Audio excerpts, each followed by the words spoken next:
करते हैं आज के क्वेश्चन की ओर।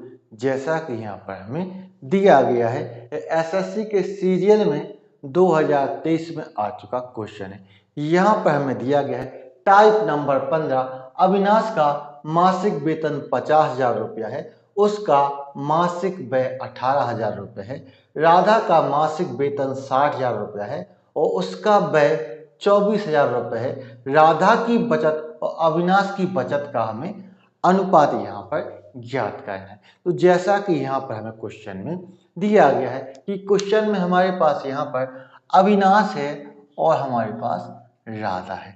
अब यदि हम यहाँ पर अविनाश और राधा के आय की बात करते हैं, यदि हम अविनाश और राधा के आय की बात करते हैं, इनकम की बात करते हैं, तो जहाँ अविनाश पर मंथ 50,000 रुपये कमाता है, पर मंथ 50,000 रुपये कमाता है, वहीं राधा पर मंथ 60,000 रुपये कमाती है।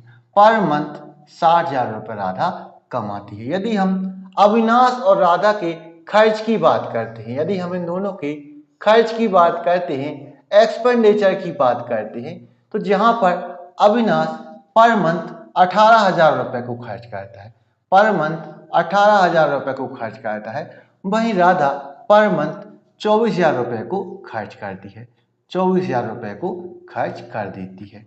तो क्वेश्चन में हमसे यहाँ पर बोला जा रहा है कि हमें अविनाश और राधा की बचत का, सेविंग का हमें यहाँ पर रेशियो हमें निकालना है, अनुपात हमें ज्ञात करना है, पता करना है। तो यहाँ पर आपको इस बात को समझना होगा कि कोई व्यक्ति अपनी आय का, इनकम का या तो खर्च कर देता है, एक्सपेंडिचर कर देता है, या फिर उसकी बचत कर लेता है, सेविंग कर लेता है। यदि आपको यहाँ पर किसी व्यक्ति की बचत निकालनी है, सेविंग निकालनी है, तो आप उसकी आय में से उसके खर्च, एक्सपेंडिचर को यदि माइनस कर देंगे, घटा देते हैं, तो उसकी बचत निकल आएगी, उसकी सेविंग निकल आएगी। इसी प्रकार यदि आपको किसी व्यक्ति का खर्चा निकालना है, तो आप क्या करेंगे कि आय में से बचत को, सेविंग को माइनस कर देंगे, तो उसका यहाँ पर खर्चा निकल के आ जाएगा, उसका खर्च निकल के आ जाता है।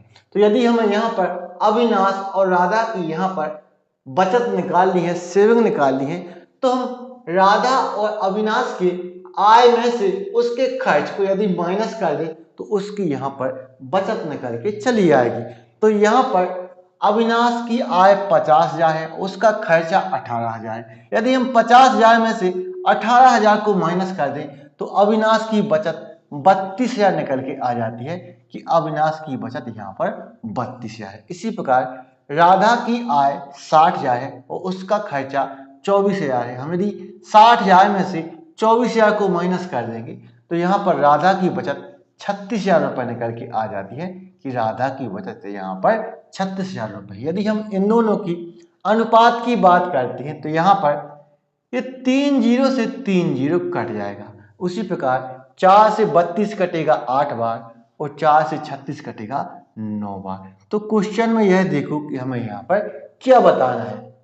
तो हमें यहाँ पर राधा की बचत और अविनाश की बचत का हमें अनुपात यहाँ पर ज्ञात करना है, निकालना है। तो पहले हमें राधा की बचत बतानी है, फिर हमें अविनाश की बचत बतानी है।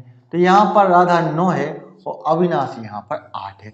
तो राधा और अविनाश की बचत का अनुपात निकल के यहाँ पर निकल के आ जाता है, जो कि बिल्कुल सही है और जो कि ए है। आपको यदि यह वीडियो पसंद आया है तो इस वीडियो को लाइक करें, शेयर करें, हमारे चैनल को सब्सक्राइब करें। तो मिलते हैं नेक्स्ट वीडियो में। Thank you for watching.